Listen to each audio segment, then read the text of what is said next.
So if you wouldn't mind telling me what has happened since the last time we met. James. Well, last time we met, I think we were waiting to go to the court again, weren't we? And we went there last week, and not much happened then really. But now we have to wait until the 13th of January when the judge will give his judgment. He will decide. He will look at the case details and all the documentation and make a decision. Then on that day as to what's going to happen at the next stage anyway. And a number of things have come to light regarding extradition in the UK system and in Parliament. If you wouldn't mind telling me a little bit about these issues that are coming to light and that something might actually be done. Yes. Well, last week a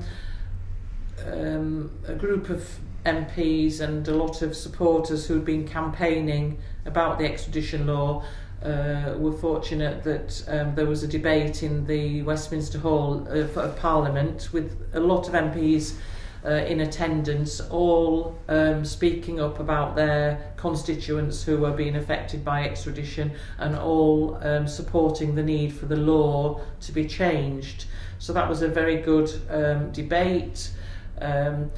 But even better news that as a result of that debate, the same group of MPs have managed to secure a full parliamentary debate next Monday on the 5th of December in the main chamber of the Houses of Parliament, and that is a full debate where MPs will be able to vote on a motion. So if they win the vote on that day, it will mean that at last some action will be taken by the government with regards to making some amendments to the current extradition law, which might offer some greater protection to UK citizens in line with the protections that are currently offered to US citizens with regards to extradition. So that is a really good thing that's taken place. So really we do need people to email their own MPs and ask them to attend on Monday at 3 o'clock in the main chamber and support and vote for the motion. This motion could have a profound effect, not just on Richard and people sometimes, but on UK citizens in general. Do you think that something will be done in time to make an impact? Well, I'm not sure about the time scales. There is what we call the forum amendment already sitting on the statute books waiting to be enacted. That could be brought into action within a month if the two houses would bring it to Parliament, or the Home Secretary would have to bring it into Parliament and the two houses vote on it. That could be voted in and in action within a month of that happening. So that is a quick thing that could happen.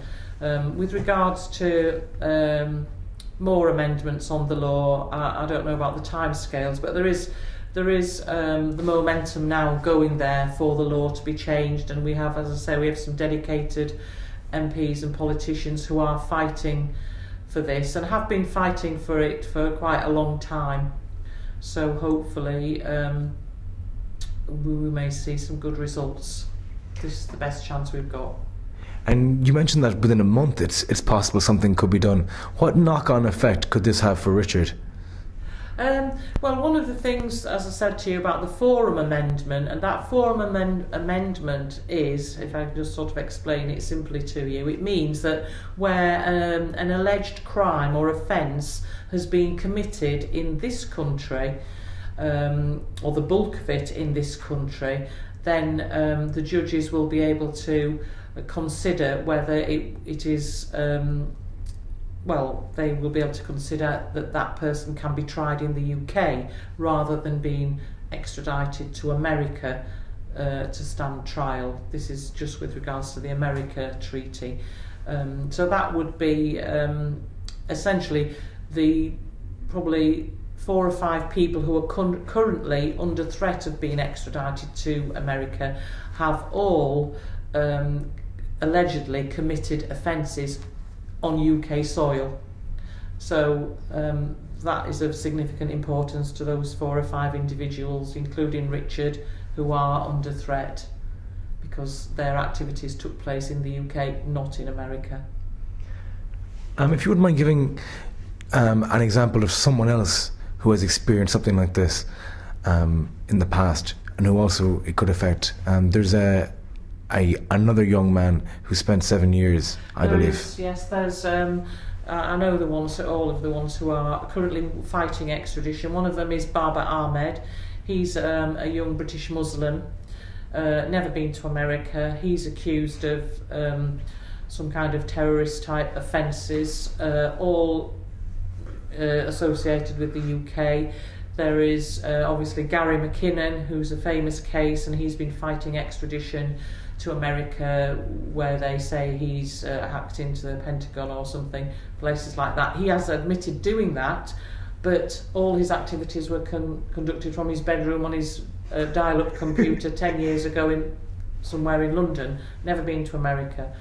And then there's another British Muslim as well, Tala Hassan, also accused in a similar way to Baba Ahmed.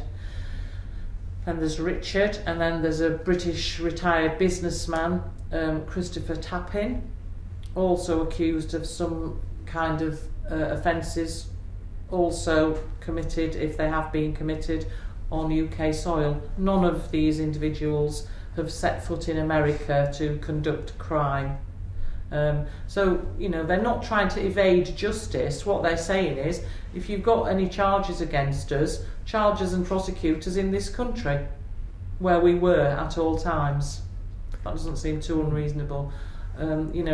Everybody knows you do need to have extradition arrangements with the rest of the world, but we need to have a bit of a common sense, balanced approach and make sure that UK citizens are not in a worse position than American citizens, which currently they are. It came to light after the last time we spoke that money was made by Richard.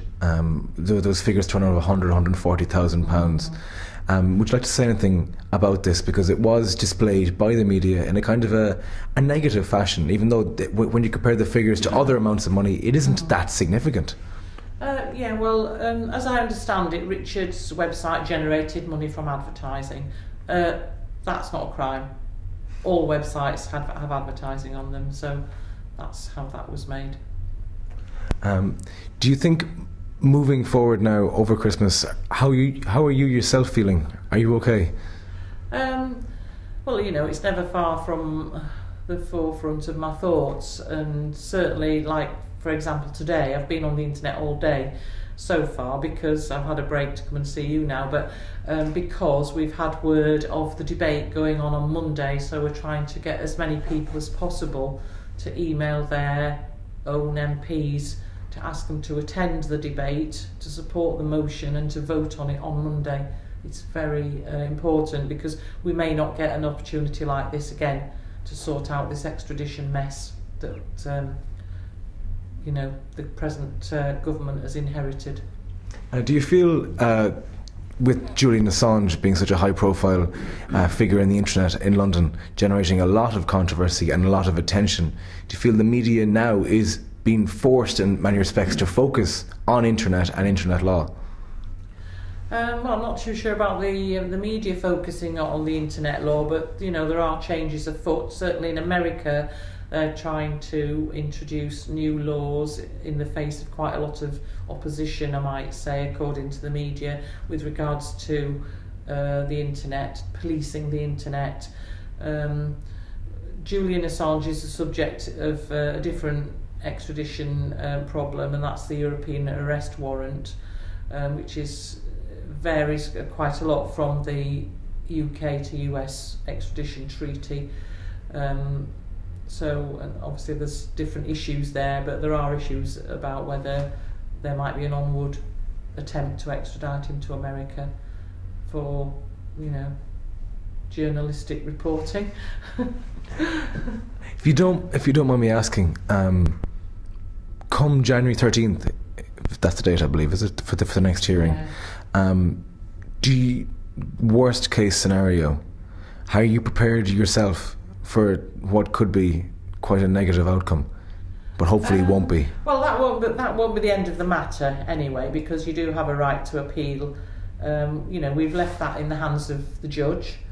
He has to make his judgment, and I have no idea what that's going to be, but we are feeling quite positive as a result of the previous court appearances with regards to the arguments that have been put forward. So we'll just have to wait for that judgment and then act accordingly. Well, that is the main way at the moment, because we can't change the law. Parliament has to change the law, and they work for us. We vote them into power. There is cross-party support for this change. So regardless, of what party your MP is or anything, they all have influence. But people have to email their own MPs and ask them to support the debate on Monday in Parliament. That's the best, most immediate support that can be given at the moment, which is going to have any effect. Will you yourself be in attendance on Monday? No, I've got to go to work, but I will be watching on Parliament TV later in the day. I'll be following very closely. And would you recommend that people get down there and get their voices heard? Well, I'm not sure about get down to Parliament, because I don't know how many spaces there are for the public, but certainly I would recommend that they do email their MPs, and if they don't know who their MP is, they can look on the internet and find your MP, and that will you can get your MP's email address and name from there, and then you don't need to make a long email, just email them and ask them to support the debate. I believe you even have a template email ready for those who are interested. Where can they access this template? Yes, I've got a little blog that I started recently about Richard's extradition, and it's kind of a diary really.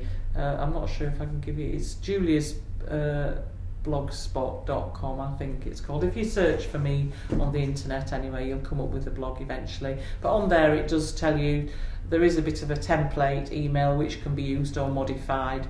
You do need to email your MP giving your address, and there's a bit of background information on there anyway for people that want any more information, and it's on Twitter as well. I think the main thing is, yes, please do write to your MP. That's the biggest single thing that people can do at this moment in time, because that will secure some commitment to action from the government. Thank you very much, and hopefully the next time we will have more good news and the momentum will be carried on.